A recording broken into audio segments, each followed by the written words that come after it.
r/ask me anything, divorce lawyers of Reddit. What is the most insane, evil, funny, dumb way a spouse has tried to screw the other? Not my case, but during my first year of law school, lawyers from different practices came to give us a peek behind the curtain of different areas. The divorce lawyer told the story of a rather well-to-do couple that spent months and months and many tens of thousands of dollars fighting over absolutely everything, all the way down to a single ceramic ashtray. He couldn't remember the significance, but somehow it had come through the husband's family. Even after everything else had been decided, they spent many more months and nearly $100,000 fighting over just this ashtray. Then, after a court hearing, the wife finally won the ashtray. She promptly strode out to the white courthouse steps, and smashed the ceramic ashtray. Left the pieces all over for the husband to see on his way out. Decided that day I would not be a divorce lawyer. TL, doctor spent $100,000 to win an ashtray only to smash it in spite. I didn't handle the divorce, I handled parts of the aftermath. In the divorce, she went AWOL, was living in a truck somewhere, and just couldn't handle it mentally. He gave her 5 of his 9 companies. They were the ones that owed 7 figures in payroll taxes. He had made her the bookkeeper on paper. She spent decades trying to shake the IRS for the results. Once had a boss who had to leave his house for 6 hours while his ex-wife grabbed all the belongings she was legally entitled to.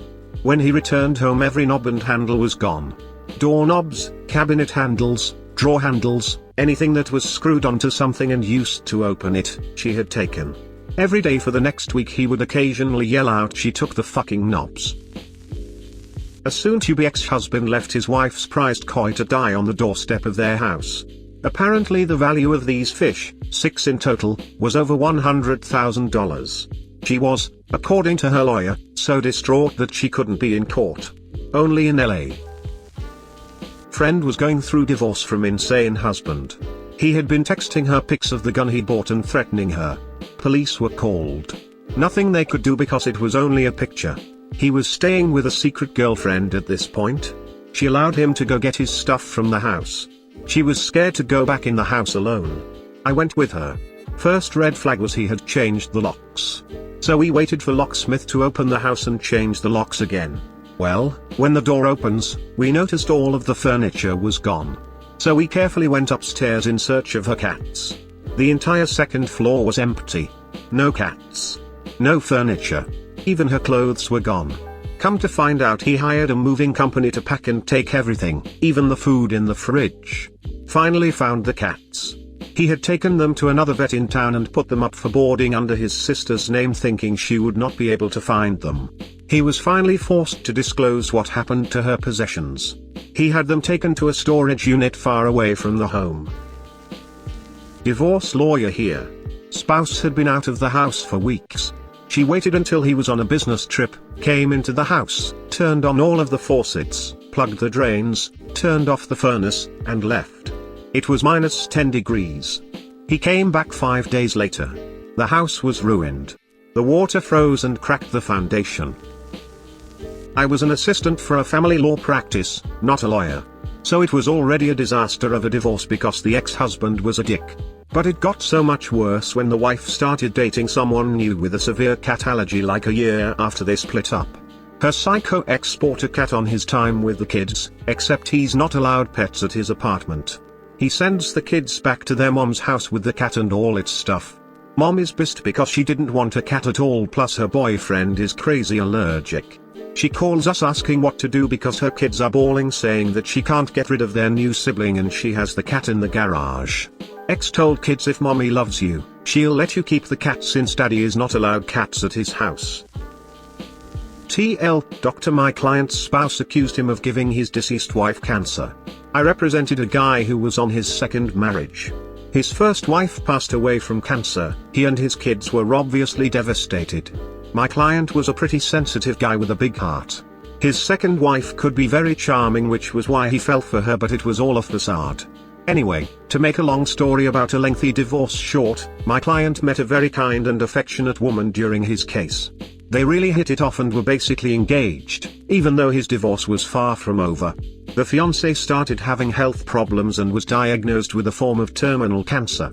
Somehow the second wife found out about this and tried to use the cancer diagnosis against my client in court. She developed this crazy theory that my client had killed his first wife by giving her cancer and that he was doing the same thing to his fiancée. The second wife's attorney, who was quite good, refused to be a party to it. The attorney never addressed the argument in court and didn't even ask the second wife any questions about it during testimony. Rather, the attorney informed the judge that the second wife wished to address the court directly about an issue. The judge allowed her to do so, in a highly irregular move. The second wife told her crazy conspiracy theory to the judge, adding that she was certain my client had tried to give her cancer at some point as well. I wish I had an artist's rendering of the scene, capturing the second wife's crazy eyes, her attorney's look of shame/embarrassment, the judge's look of confusion/ennui, and my look of awe-inspired disgust. Paralegal for divorce lawyer. This one is morbid. We represented a guy who believed vehemently that his wife was assaulting the children. The authorities were involved, child services was involved.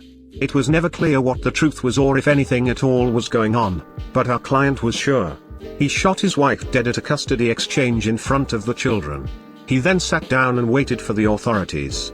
We visited him in jail with his criminal defense attorney. As we were leaving, he told me, "Well, I guess the divorce is over now." And he laughed.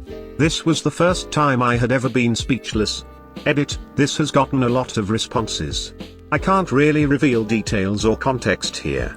But, I can safely say that defending this action as heroic or understandable is an incorrect takeaway.